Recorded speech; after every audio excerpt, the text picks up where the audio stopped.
સુરત જિલ્લાના માંડવી તાલુકામાંથી પસાર થતા Vapi Shamlaji national highway number 56 પર આવેલા નવા પુલની સ્ટ્રીટ લાઇટો લાંબા સમયથી બંધ રહેતા વાહન ચાલકોને ભારે મુશ્કેલીનો સામનો કરવો પડી રહ્યો હતો। જો કે હવે જરૂરી રિપેરિંગ કામગીરી બાદ આ લાઇટો ફરીથી કાર્યરત કરવામાં આવશે।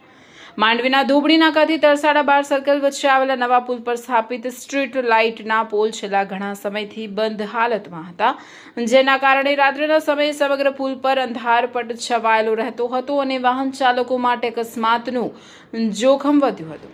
મળતી માહિતી મુજબ કાકરાપારા અણુ મથક દ્વારા આપવામાં આવેલી વિશેષ ગ્રાન્ટમાંથી આ સ્ટ્રીટ લાઇટોની સુવિધા ઊભી કરવામાં આવી હતી। આ લાઇટોના જાળવણી અને મેન્ટેનન્સની જવાબદારી માંડવી નગરપાલિકાને સોંપવામાં આવી હતી। નગરપાલિકા દ્વારા કામગીરી માટે કોન્ટ્રાક્ટર નીમવામાં આવ્યો હોવા છતાં સમયસર જાળવણી ન થતાં લાઇટો બંધ થઈ ગઈ હતી। ચોમાસું નજીક આવી રહ્યું હોવાથી અને રાત્રિના સમયે પુલ પર સંપૂર્ણ અંધારું રહેતા અકસ્માતની સંભાવનાઓ પણ વધી રહી હતી।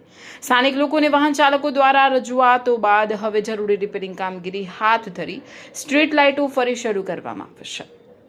હાલ તો પુલ પર પ્રકાશની સુવિધા પુનઃ શરૂ થતાં વાહન ચાલકોને રાહત મળશે અને અકસ્માતની સંભાવનામાં ઘટાડો થવાની આશા વ્યક્ત કરવામાં આવી રહી છે।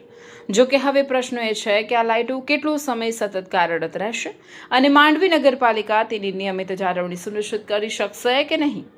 ચોમાસા દરમિયાન વાહન વ્યવહાર સુરક્ષિત રહે તે માટે તંત્રની સતત દેખરેખ જરૂરી। Bureau report Dharmendrasinh Masiya, Mandvi.